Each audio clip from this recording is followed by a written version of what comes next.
Bulletin के आगाज में अहम खबर देंगे आपको। इलेक्शन कमीशन ने कराची में बल्दियाती इंतखाबात मुलतवी कर दिए। चीफ इलेक्शन कमिश्नर की ज़ेर सदारत इजलास में इंतखाबात मुलतवी करने का फैसला किया गया। सैलाबी सूरत हाल के बायस इलेक्शन मुलतवी करने का फैसला किया गया है। मौसमी सूरत हाल के पेश नज़र इस अहम फैसले से मुतालिक आपको आगाह कर रहे हैं। कराची में होने वाले इंतखाबात को मुलतवी कर दिया गया है। इसी बारे में मजीद तफसीलात जान लेते हैं। मोहसिन एजाज हमारे साथ मौजूद है। मोहसिन, आगाह कीजिएगा, फिलवक्त के लिए तो ये इंतखाबात मुलतवी कर दिए गए हैं, फर्दर कोई डेट दी गई है इंतखाबात के लिए? देखिए, अभी इलेक्शन कमीशन ऑफ पाकिस्तान ने ये इंतखाबात मुलतवी किए हैं और इन इंतखाबात को जो इल्तवा है उसकी वजह जो इस वक्त मौसम की और बारिशों और सैलाब से होने वाले जो नुकसानात हैं, जो रिलीफ ऑपरेशन है, ये वजह बताई जा रही है। ज़राए के मुताबिक इलेक्शन कमीशन ऑफ पाकिस्तान में आज इन इंतखाबात के हवाले से 2 इजलास हुए और तफसीली तौर पर तमाम तर जो इस वक्त सूरत हाल दरपेश है उस पर गौर किया गया और 6 मुख्तलिफ इदारों से तमाम तर सूरत हाल पर रिपोर्ट ली गई, जिसमें सबसे पहले तो महकमा मौसमियात शामिल था, जिससे जो आने वाले दिनों में होने वाली बारिशों से मुतालिक तफसीली रिपोर्ट सेक्रेटरी इलेक्शन कमीशन ने फौरी तौर पर मंगवाई। इसके साथ साथ सेक्रेटरी दाखिला, chief secretary Sindh, IG Sindh, सूबाई इलेक्शन कमिश्नर और दीगर जो मुतल्लिका इदारे हैं जिन्होंने इन इंतजामात को हतमी शक्ल देनी है, उन तमाम से रिपोर्ट्स ली गई। फिर इलेक्शन कमीशन ऑफ पाकिस्तान में दोबारा इजलास हुआ, जिसमें उन रिपोर्ट्स पर तफसीली फैसला जो जायज़ा लेने के बाद फैसला किया गया और ये कहा गया कि कराची डिवीज़न का जो इलेक्शन है उसे भी अभी वक्ती तौर पर मुलतवी किया जाता है, क्योंकि इस वक्त सूरत हाल ऐसी है कि इमदादी जो ऑपरेशंस हैं वो चल रहे हैं। ना सिर्फ इंतज़ामिया बल्कि कानून नाफिज करने वाले इदारों के एहलकार भी बड़ी तादाद में इस वक्त जो सैलाब मुतासरीन हैं या जो बारिशों से पैदा होने वाली सूरत हाल के मुतासरीन हैं उनकी मदद के लिए दिन रात काम कर रहे हैं। तो ऐसे मौके पर जो इलेक्शन का इनकाद है वो खासा मुश्किल हो जाएगा। इससे कबल गुज़िश्ता रोज़ हैदराबाद डिवीज़न के जो इजला थे उनके इलेक्शंस भी इसी वजह से मुलतवी कर दिए गए थे। आज कराची के जो इजला हैं उनके इलेक्शंस भी मुलतवी कर दिए गए हैं। जो इन इंतखाबात की नई डेट है वो इलेक्शन कमीशन ऑफ पाकिस्तान बाद में जारी करेगा। लेकिन यहाँ पर एक दिलचस्प चीज़ मैं बताता चलूँ कि ये दूसरा मौका है कि ये इलेक्शन मुलतवी किए गए हैं। इससे पहले भी ये Karachi Sindh local government election का जो दूसरा मरहला था वो एक मरतबा इल्तवा का शिकार हो चुका है और इन्हीं मसाइल की वजह से, क्योंकि इस वक्त मुल्क में बारिशों और सैलाब की वजह से खासी एक मुश्किल सूरत हाल का सामना है, जिसकी वजह से इलेक्शन कमीशन ऑफ पाकिस्तान ने बड़ा आखिर तक इंतज़ार किया, तमाम तर सूरत हाल का जायज़ा लिया जाता रहा और आज भी ये इंतखाब मुलतवी करने से पहले चीफ इलेक्शन कमिश्नर ने 2 इजलास किए और फिर जो दूसरा इजलास था उसमें 6 मुख्तलिफ इदारों की रिपोर्ट्स और जो ग्राउंड सिचुएशन से उन्हें आगाह किया गया, उस तमाम तर सूरत हाल को जांचने के बाद, तमाम रिपोर्ट्स देखने के बाद इलेक्शन कमीशन ऑफ पाकिस्तान इस नतीजे पर पहुंचा है कि सिंध लोकल गवर्नमेंट का जो दूसरा मरहला है इलेक्शंस का उसे वक्ती तौर पर मुलतवी कर दिया जाए और ज़राए के मुताबिक इलेक्शन कमीशन ऑफ पाकिस्तान सूरत हाल बेहतर होने पर इन इंतखाबात की नई तारीख का ऐलान करेगा। बहुत शुक्रिया मोहसिन, आपने अपडेट किया। दूसरी जानिब चेयरमैन PTI इमरान खान की ज़ेर सदारत कानूनी टीम का इजलास जारी है। इमरान खान ने कल इंसदाद दहशतगर्दी अदालत पेश होने का फैसला किया है। इमरान खान कल इंसदाद दहशतगर्दी अदालत में पेश होंगे। बाबर अवान की जानिब से ऐसा कहा गया।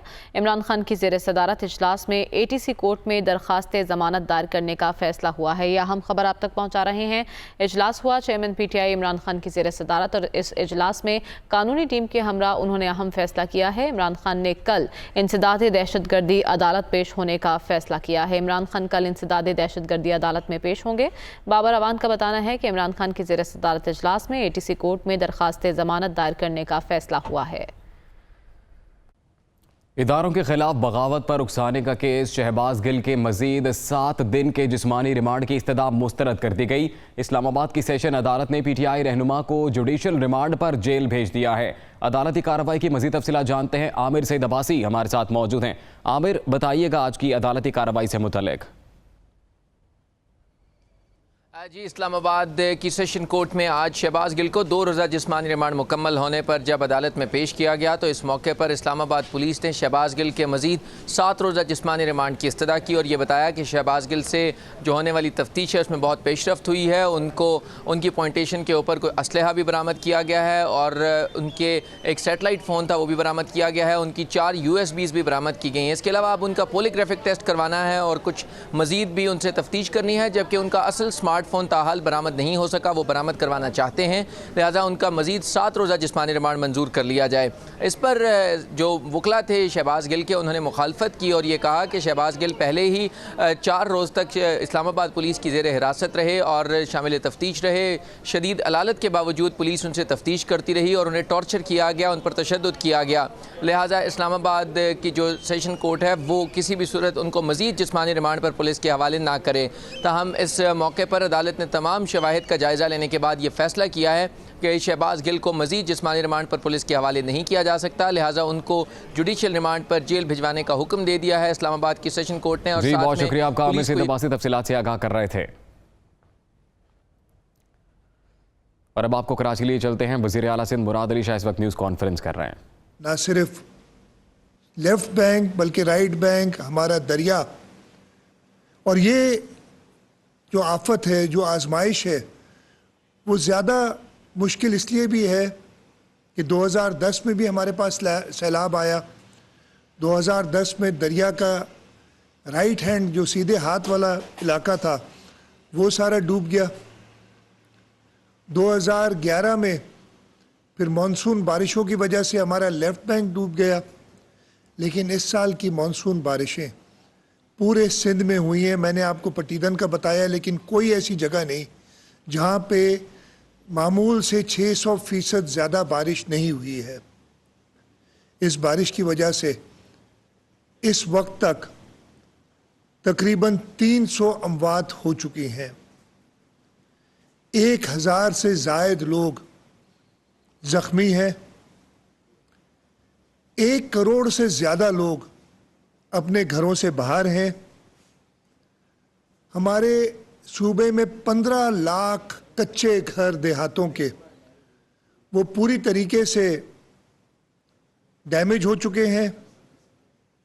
हमारे 23 अजला, 101 तालका और 5718 दे इस बारिश से शदीद मुतासिर हुई हैं। 90% काश्तकार अपने क्रॉप्स, अपनी काश्त को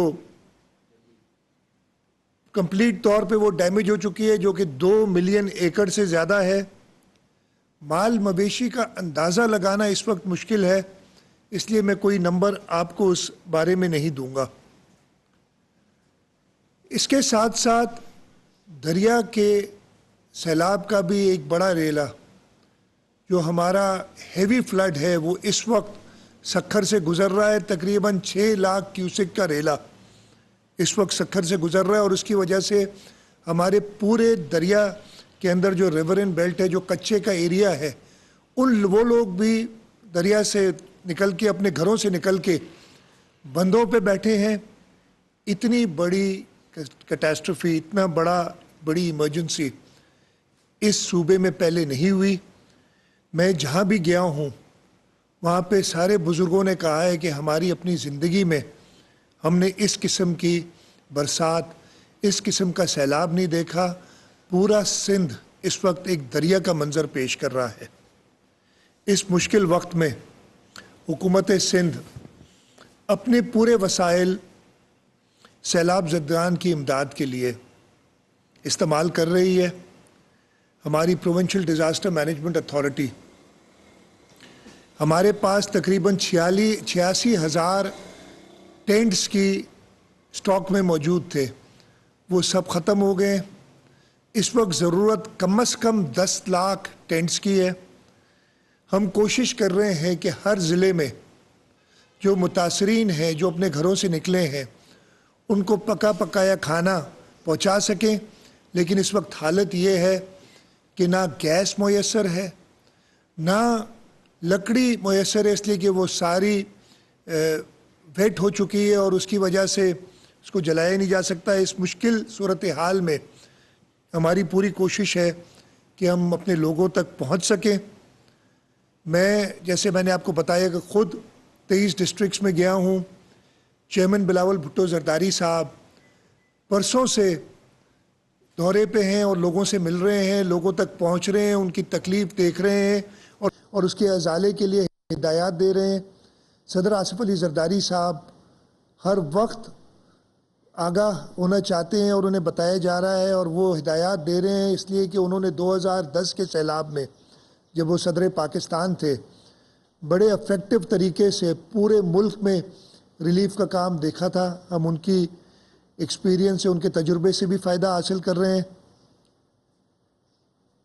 हम अपनी पूरी कोशिश कर रहे हैं, लेकिन मैं चाहता हूं कि इस वक्त में हमें इस सूबे के सब लोगों की हिमायत हासिल हो। मैंने वफाक से भी कहा है, वज़ीर आज़म साहब कई बार मालूम कर चुके हैं, उनको हमने आगाह किया है और उन्होंने पूरा वादा किया मुश्किल वक्त में सिंध के लोगों को वो नहीं छोड़ेंगे।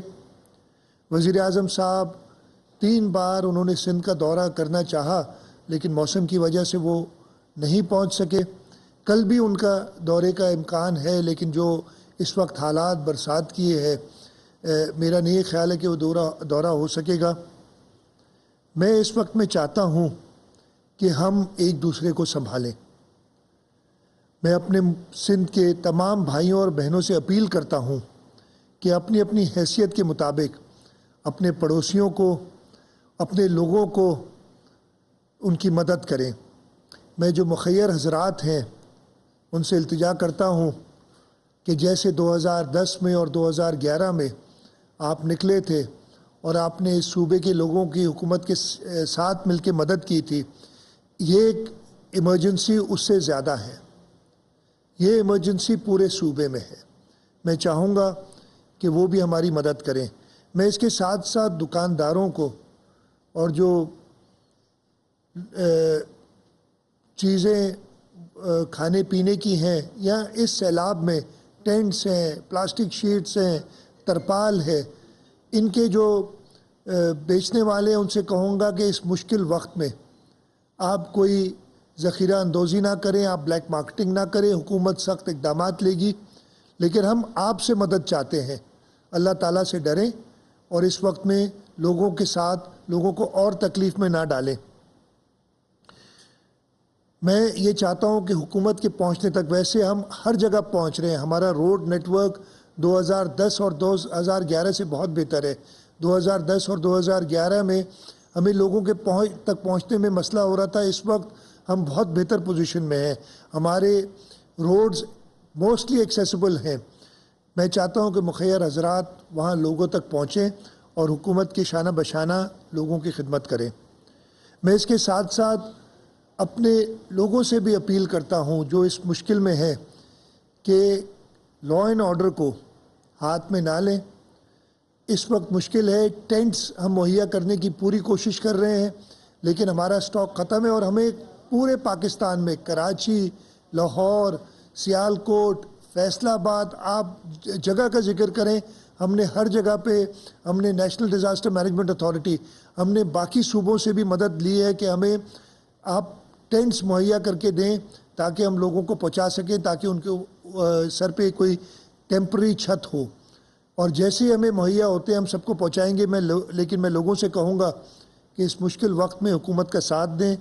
कोई भी लॉ एंड ऑर्डर की सिचुएशन, अमन व अमान की सूरत हाल पैदा होने ना दें। इससे और तकालीफ बढ़ेंगी, कुछ बेहतर नहीं होगा। मैं लोगों से ये भी अपील करता हूँ कि रोडों को ब्लॉक करने की बजाय, उससे तकलीफ़ ये होती है कि आप तक इमदाद नहीं पहुँच सक रही है। आप एक जगह रोड ब्लॉक करते हैं, लेकिन उसका जो असर होता है वो पूरे सूबे में हो जाता है। मैं ये भी गुजारिश करूँगा, अपील करूँगा कि रोडों को खुला रखें। हम आप तक पहुँचने की पूरी कोशिश कर रहे हैं और हुकूमत इंशाअल्लाह ताला हर जगह पहुँचेगी। हमें इस इम्तिहान में सब्र, बहादुरी और हिम्मत की ज़रूरत है। अपने लिए तो हर कोई जीता है, लेकिन आपको अपील करता हूँ कि इस इम्तिहान की घड़ी में एक दूसरे के लिए जिएं, एक दूसरे के भाई बहन और बुज़ुर्ग बन के मदद करें। आपकी हुकूमत कभी भी आपको अकेला नहीं छोड़ेगी। पाकिस्तान जिंदाबाद। आला सिंध सैयद मुराद अली शाह। वज़ीर आला सिंध मुराद अली शाह कराची में प्रेस कॉन्फ्रेंस कर रहे थे और उनकी जानिब से जो हालिया सैलाबी सूरत हाल है सूबा सिंध में उससे मुतल्लिक तफसीली गुफ्तगू की गई।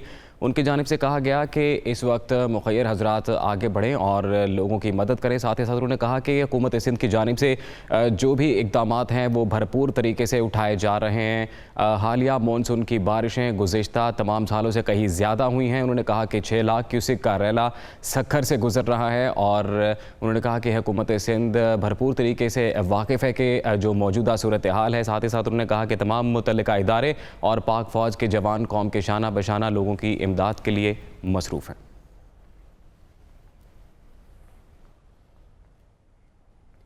अहम खबर देंगे आपको। वज़ीर आज़म का अमीरी दीवान आमद पर शानदार इस्तकबाल किया गया, गार्ड ऑफ ऑनर पेश किया गया। दोहा से यह खबर आप तक पहुँचा रहे हैं, जहाँ शहबाज शरीफ की अमीर क़तर शेख तमीम बिन हमद अल सानी से मुलाकात हुई है। दोनों रहनुमाओं के दरमियान दो तरफ़ा ताल्लुकात और दीगर उमूर पर बातचीत की गई। आपको बताएं कि वज़ीर आज़म शहबाज शरीफ 2 रोज़ा दौरे पर क़तर में मौजूद हैं। इस दौरान उनका अमीरी दीवान आमद पर शानदार इस्तकबाल किया गया, गार्ड ऑफ ऑनर भी पेश किया गया। शहबाज शरीफ की अमीर क़तर शेख तमीम बिन हमद सानी से मुलाकात भी हुई है। दोनों रहनुमाओं के दरमियान 2 तरफ़ा ताल्लुकात और दीगर उमूर पर बातचीत भी की गई। कल कतर पहुँचने के मौके पर उन्होंने खुसूसी गुफ्तगू भी की और जिन मसाइल का पाकिस्तानी अवाम को सामना था उन मसाइल को एड्रेस किया और उनके हल से मुतालिक भी इक़दाम उठाने की बात की। इसके अलावा यहाँ पर 2 तरफ़ा जो ताल्लुकात हैं उसके फ़रोग़ के लिए भी बातचीत की जा रही है। वज़ीर आज़म के दौरे क़तर से मुतालिक आपको आगाह कर रहे हैं।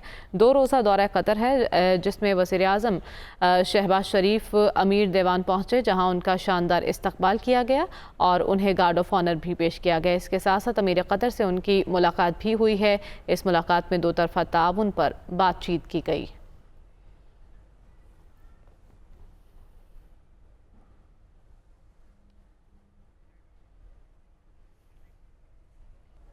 और अब आपको बताएं कि बिजली के बिलों में इजाफी टैक्स से परेशान शहरियों के लिए लाहौर हाई कोर्ट का बड़ा इक़दाम सामने आया। अदालत ने फ्यूल एडजस्टमेंट टैक्स मिन्हा करके बाकी बिल जमा कराने का हुक्म दे दिया। लाहौर हाई कोर्ट के जस्टिस शाहिद वहीद ने मोहम्मद सादिक और दीगर की दरख्वास्तों पर समाअत की। दरख्वास्त गुजार के वकील ने मौक़िफ़ इख्तियार किया कि वफाकी हुकूमत ने बिलों में फ्यूल एडजस्टमेंट की मंजूरी दी, जिसकी वजह से बिजली के निर्खों में इजाफा हुआ। बिजली में फ्यूल एडजस्टमेंट कानूनी तकाज़ों के मुताबिक नहीं, लिहाजा इस इक़दाम को कलअदम करार दिया जाए, जिस पर अदालत ने FPR और लेस्को को नोटिस जारी करते हुए 14 सितंबर को तफसीली जवाब जमा कराने का हुक्म दिया।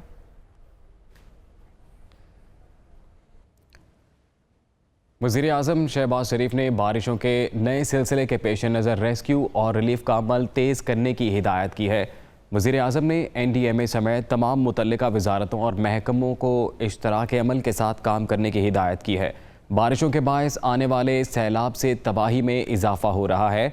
वज़ीर आज़म शहबाज शरीफ का कहना है कि सैलाब से लोगों का बहुत नुकसान हुआ है, इनकी मदद हम सब का फ़र्ज़ है। कुदरती आफत का शिकार इलाकों में बहाली बड़ा काम है, ये इज्तमाही कोशिश से ही मुमकिन है। वज़ीर आज़म ने अंदरूने और बैरून मुल्क पाकिस्तानियों, मुखय्यर इदारों और तंजीमों से मुतासरीन की मदद के काम में हाथ बढ़ाने की अपील की है।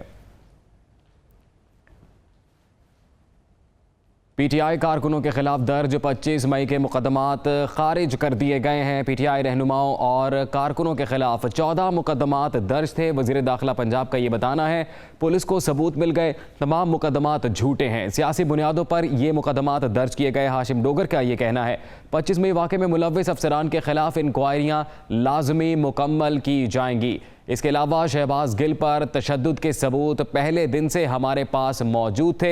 वज़ीर दाखिला पंजाब का ये बताना है, अदालत के तलब करने पर ही तशद्दुद के सबूत पेश किए जाएंगे।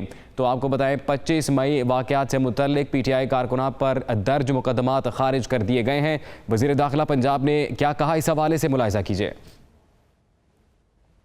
आज ही इंशाल्लाह लाहौर में जो 14 केसेस थे, कल उस पर डिसीजन हो गया और पुलिस को ये सबूत मिल गया है कि सारे बेगुनाह हैं और ये सियासी बेसिस पे ये पर्चे हुए हैं। तो इंशाल्लाह उसका प्रोसेस शुरू है। इसमें मुश्किल सारे लोग हैं शामिल हैं और उसमें रहनुमा भी हैं, कारकुन भी हैं। मतलब ये है कि 14 केसेस रजिस्टर हुए थे लाहौर में 25 मई को, वो सारे के सारे इंशाल्लाह वो बेगुनाह साबित हो गए हैं। पुलिस ने इंक्वायरी की है तो वो ख़त्म किया जाए। पुलिस के जो अफसरान हैं उन पर डिपार्टमेंटल इंक्वायरीज हो रही हैं और आपको जल्द नजर आएगा। वो मेरा ख्याल है कि वो मिस कोट किया गया है, आईजी साहब ने ऐसा कोई बयान नहीं दिया। ये गवर्नमेंट की पॉलिसी है और गवर्नमेंट मीन्स कैबिनेट, और कैबिनेट को हेड करते हैं चौधरी परवेज़ अली साहब, तो पॉलिसी उनकी चलेगी, आईजी साहब की नहीं चलेगी। वैसे भी उन्होंने नहीं कहा तो इसलिए मुझे ये कहने में याद नहीं है कि वो ऐसी ये गलत बात। पहले दिन से हम कह रहे हैं कि शहबाज गिल साहब पे तशद्दुद होगा और वो सारा का सारा अदालत में उसी वक्त जाना था जब अदालत ने मांगना था या इन्होंने पुटअप करना था। ये सारी चीज़ें इन टाइम हुई हैं। इस वक्त वो मुअज़्ज़ज़ अदालत के रिकॉर्ड में है और वो उसको देखेंगे। जो कुछ होना है वो आइन और कानून के मुताबिक होना है। जब खुदा न खास्ता उनको गिरफ़्तार किया गया तो फिर रिस्पॉन्स शायद हम नहीं देंगे, आवाम देगी। मैं समझता हूँ कि बेहतर होगा कि आवाम के रिस्पॉन्स की तरफ आ जाए।